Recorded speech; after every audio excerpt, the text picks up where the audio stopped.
ibyago n'amakuba by'umukiranutsi n'ibishaka b'amamiliyari n'amamiliyari byibitsemo iherezo ryiza. Byibitsemo icyubahiro mu cyimbo cy'igisuzuguriro, byibitsemo impundu mu cyimbo cy'amarira n'intimba, byibitsemo ibyishimo mu cyimbo cy'umubabaro, byibitsemo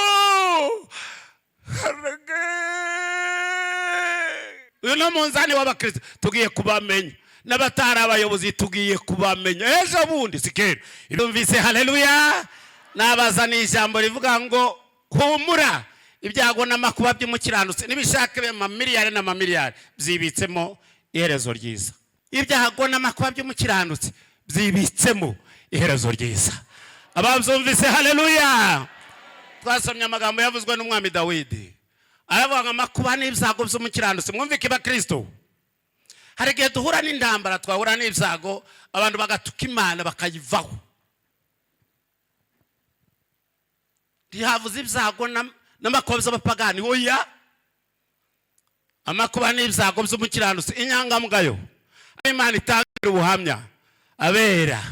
Byago n'amakuba by'abakiranutsi ni byinshi, ntabwo bizaba bike. Nkunda gushimangirira ijambo, Satani natakurwanya uzaba uri mwene nyina, muzaba mwarose rimwe, muzaba mwarakoze kontra nawe, ariko niba utari umwana w'Imana azaguteza ibyago n'amakuba, ariko kuko uri umukiranutsi Imana izagukiza muri byose.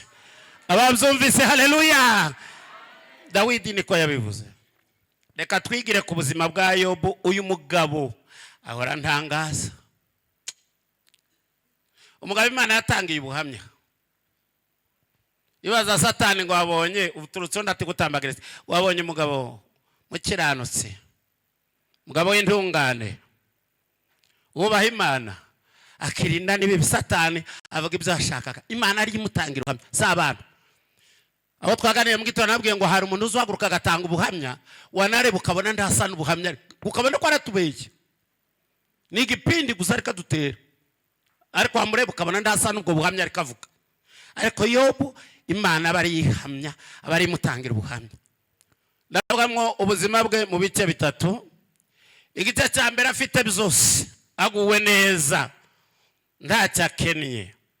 Igice cya kabiri atakaje byose, adasigaje na kimwe, n'umubiri we wangiritse, n'umugore yamuhindutse, n'abana bashize n'inshuti. Njya kuvuga igice cya gatatu Imana imushumbusha ibyo atakaje byose, mwereka ko iherezo ry'abakiranutsi rizariherukwa n'ibyiza. Yobu igice cya mbere, Bibiliya zitubwira ngo Yobu yaratunze indogobe 500 kama modoka V8 500 kaza V8 zikige 500.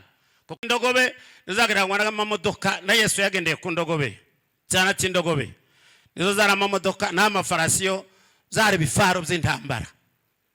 Kaza V8 500 afite amapfizi y'inka yahingaga, kaza mashine zihinga za Caterpillar 1000, afite ingamiya zarukururana zari moruke 3,000 twomuna ari mukubona kanga tunga n'urwara, ugasanga n'imvugo yahindutse no kuvuga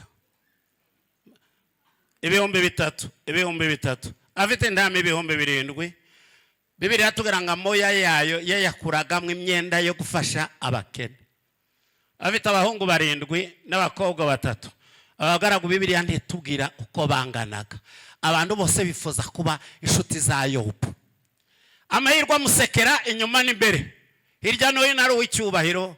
Abantu bose bumva ko baba inshuti za Yobu. Bibiliya ivuga ngo Yobu yigeze kuvuga ngo nari amaso y'impumyi n'amaboko y'abanyandegenge, nari umuvugizi w'abapfakazi n'imfubyi. Nta muntu wigeze kuririra kwa Yobu atunze aguwe neza.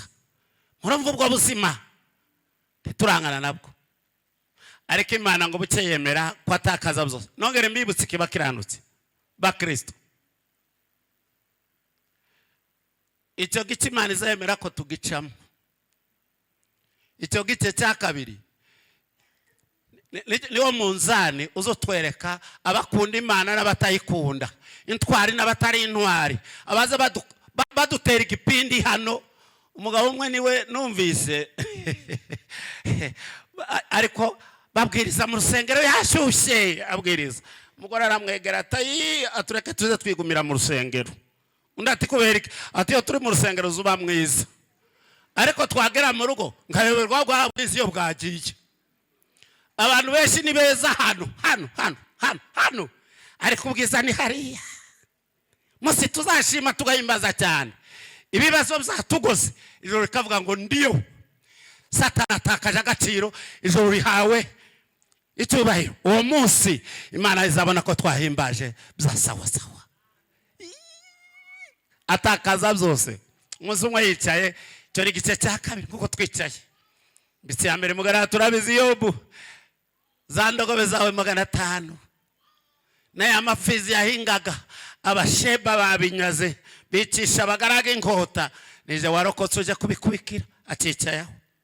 Wakabira tuzi n'ikindi, za ntama zawe 7,000 baroko 7,000, umuriro w'Imana wamanutse urabitwika akongoka n'abagaragu, nije warokotse uje kubikubikira akicayeho.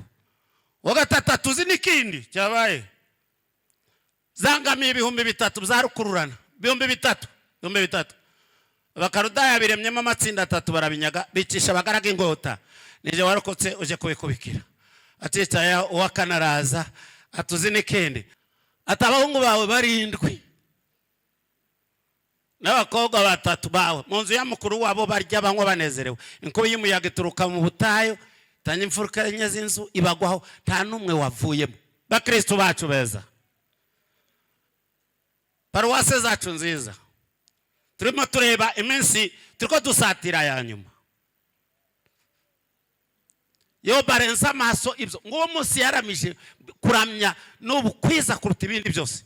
Bibiliya iravuga ngo amaze kumva ayo makuru yiyambura umwitero we, ariyogoshesha agwa imbere y'Imana. Wumva ko yasenze, niyo afata ngo araramya.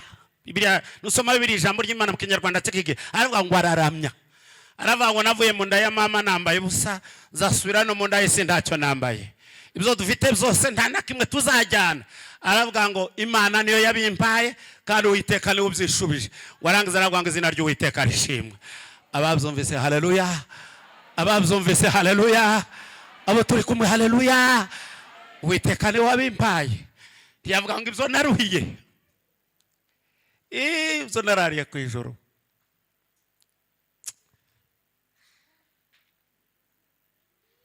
Aravuga ngo Imana niyo yabimpaye kandi Imana niyo ibyishubije.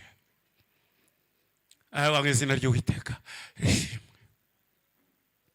Ibaze gutakaza byose tibyagarukira umugora nyuma. Satani abona ko bidahagije, mutera ibibyimba umubiri wose, tiyicara taryama, ibyimba were mu bworo bw'ikirenga aza ku mutwe.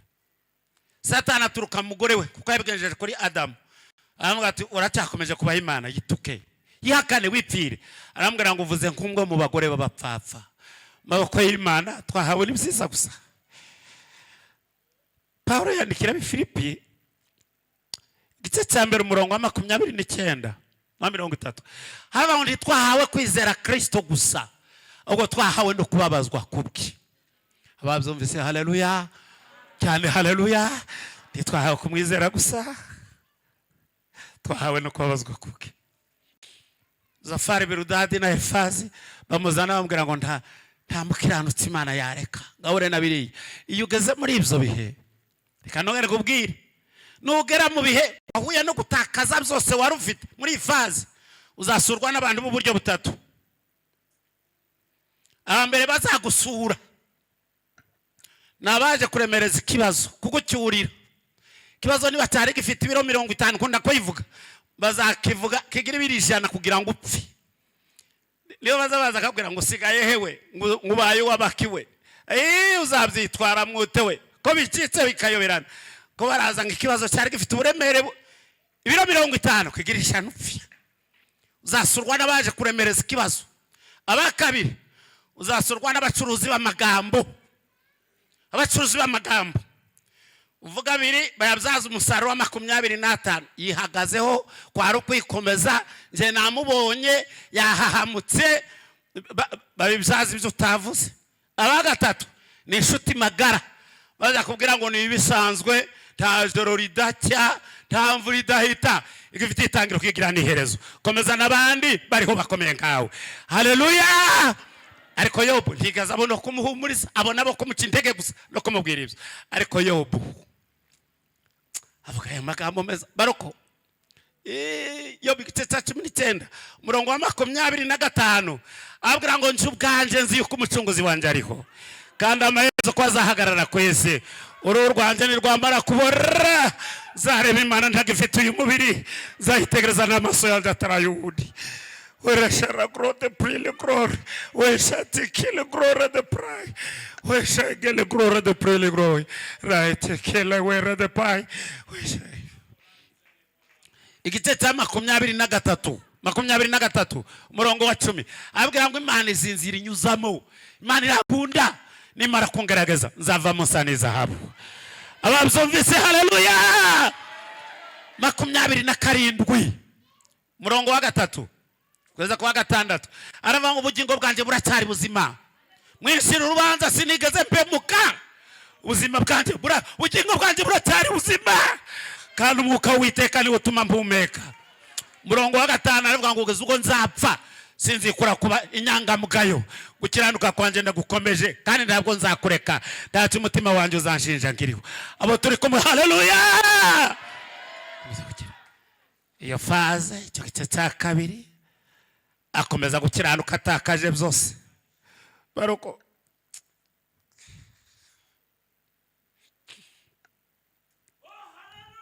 radeshara glory kile glory otike washakolo glory washakolo.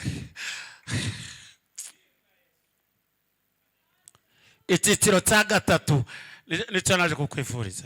Icyiciro cya 3 Imana irimanukira. Yari yaracecetse, ubu nibwo zavuze ngo ngushakire iburyo ngakubura, naje ibumoso ngakubura, naje iburasirazuba uburengerazuba ngakubura. Ariko igice cya 42 umurongo wa 5 Imana irimanukira abwira Imana ngo ibyawe naza kambyumvisa amatwi, none amaso yanjye arakureba. Aravuga ngo nicyo gituma nizinutswe kandi ndihana nigaragura mu mukungugu hasi. Uzicyarikizanye Imana ariye gukora ibintu bine kuri Yobu. Icyambere Imana ariye gushyiraho iherezo wagasopo byayibazo byose yahuye nabyo, arukubwira abantu ngo funga kinwa ntimwongere nibibazo ceceke. Imana iza gushyiraho barriere, iherezo yibazo n'intambara zose yahuye nazo. Imana iza gushyiraho barriere mugo gutarengwa. Imana ivuga ngo ndiwongere kurengaho ukore kuri Yobu.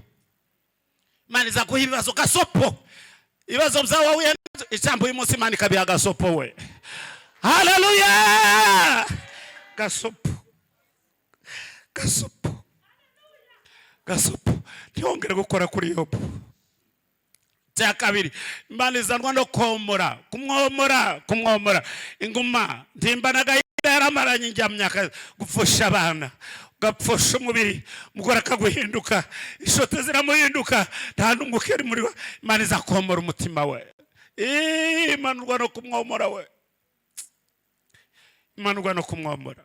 Icya 3 Imana iza kumutangaza, gushyiraho amatangazo, kumwamamaza, kubwira abamuvugaga bose babwira ngo mwarabeshe. Byo mwavugaga kuri Yobu siko yarari. Yobu yanyangamugayo n'umukiranutsi, mutanga amaturo ibitambaje kubatambira ngo ndembemere. Imana iza kumutangaza. Icya 4 iza kumushumbusha. Ni warya twasomye ngo Imana ihira Yobu bwa nyuma kuruta ubwa mbere. Ibyo yagiye atakaza ikuba kabiri. Iherezo ry'umukiranutsi ryibitsemwo, ibyago by'umukiranutsi byibitse mu iherezo ryiza. Ababyumvise haleluya. Reka nongere nsubire mu buzima. Birashoboka ko wowe n'intambara nyinshi were mu rugo iwawe wigeze kugira ibihe byiza, ariko ubu uri mu bihe bibi, haba mu rugo iwawe, haba mu kazi, haka ibihe uri kunyuramo,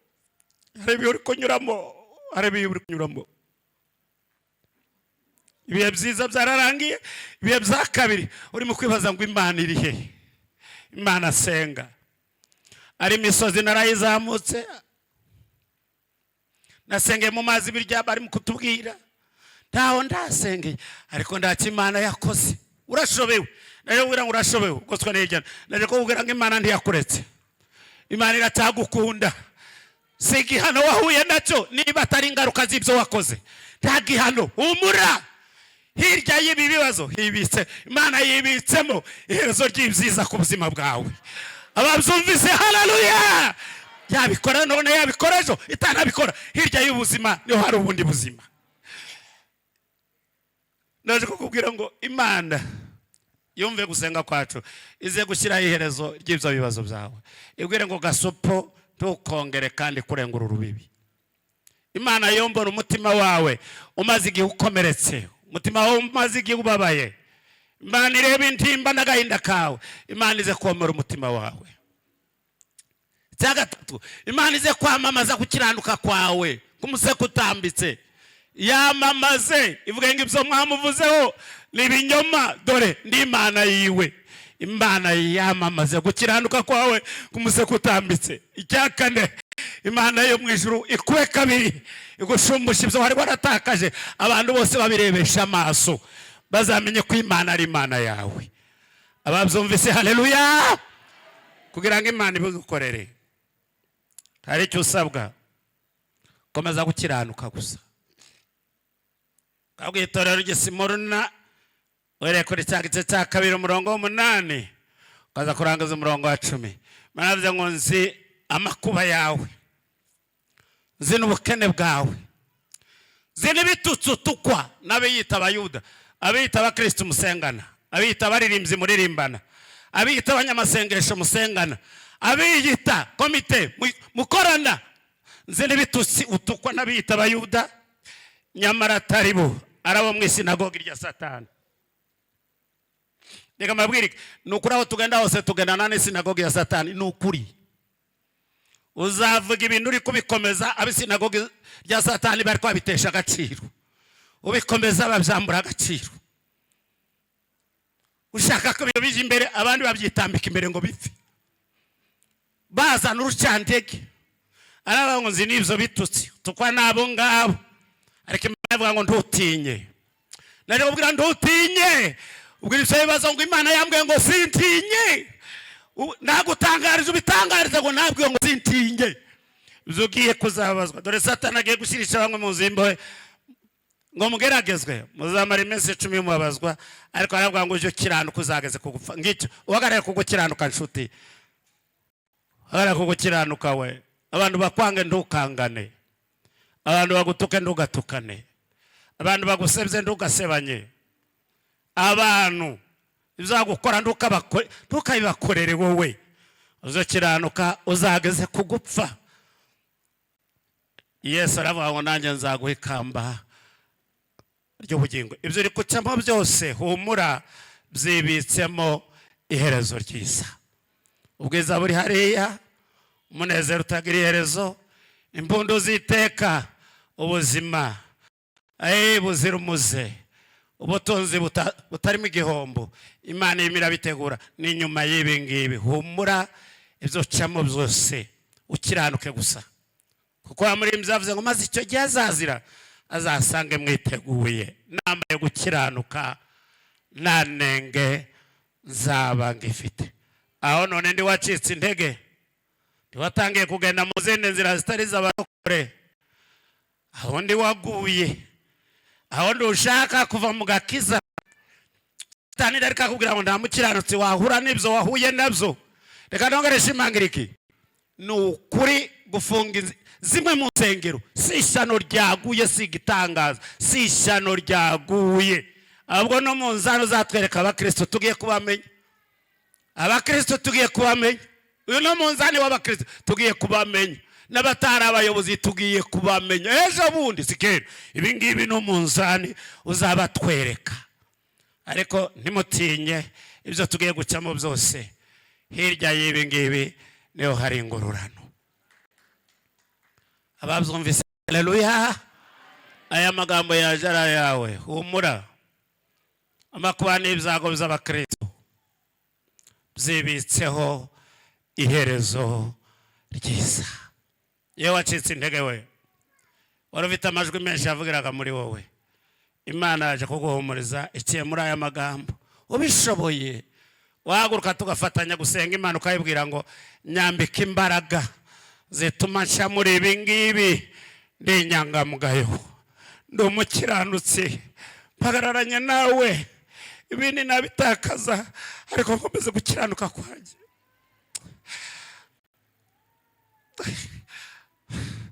Wumva twafatanya gusenga uhaguruke uyu ni umwanya wawe. Aya magambo yaje ari ayawe. Yesu agukunda birenze uko wikunda, agutekereza kuruta uko witekereza wowe.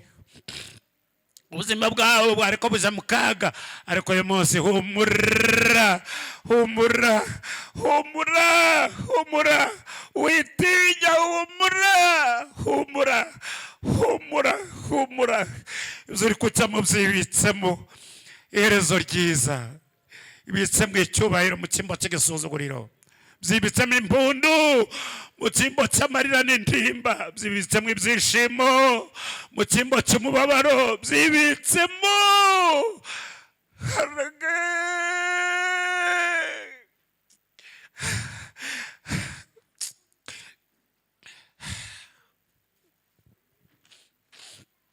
nuva mbatwa n'umwuka wera gusenga nundi wumva mwuka wera aricyambwira haguruka nukuri dufatanye gusenga Imana.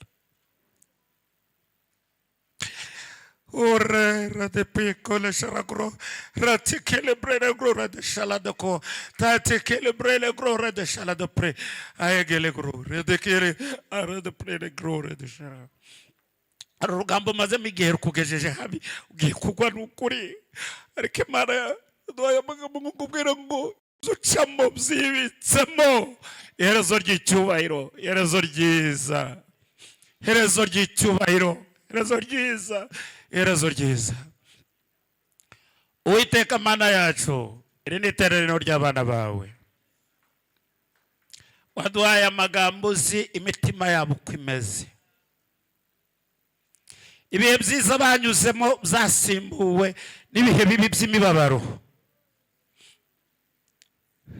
Kubaretse mu bihe biruhije amaso y'abenshi ndakikubona arimo kubona ibibazo gusa.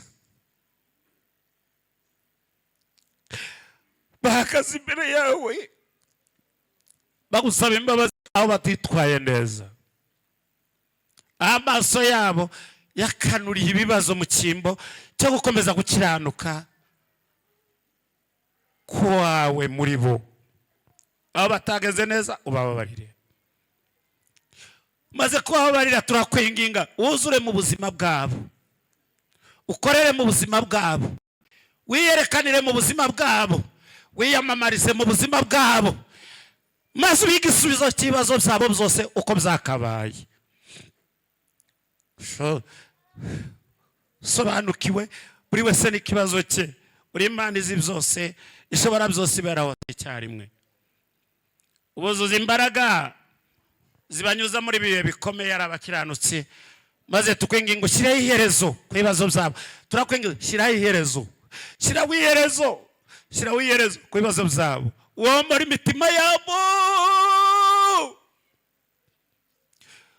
utangariza isi ko babibeshyeho ari abawe. Tugeretse ko ibyo bakeneye ibyo batakaje ubibaho ukubye kabiri. Bazasazire mu biganza byawe buzuye impundu nka Yobu ukubye kabiri. Babona abana buzukuru n'abuzukuruza n'ubuvivi bazasazire mu maboko yawe buzuye umunezero. Niko sabira iteraniro ryose, niko sabiye abera bose, niko sabiye abashumba bashumbya aya maparuwase, kandi wambika imbaraga zo gukora ibikorwa bikwiriye kugira ngo izina ryawe kuri iriya misozi wabashinze izakomeze ivugirweho izina ryawe, kandi hari inyubako nziza zishimishije mu buryo busobanutse. Tugukoreye ubwatsi ko wumvise gusenga kwacu, kandi witeguye gukora ibirenze ibyo tuvuze mu izina rya Yesu Kristo umwami wacu, amen. Amashyi menshi n'impundu kwa Yesu, ya haleluya. Imana ibahe umugisha. Murakoze cyane. Mahoro ya Kristo akomeze yuzure ubuzima bwanyu. Mu kanya ndataha, kandi Imana ikomeze ibanezeze. Imana ibahe umugisha, amen.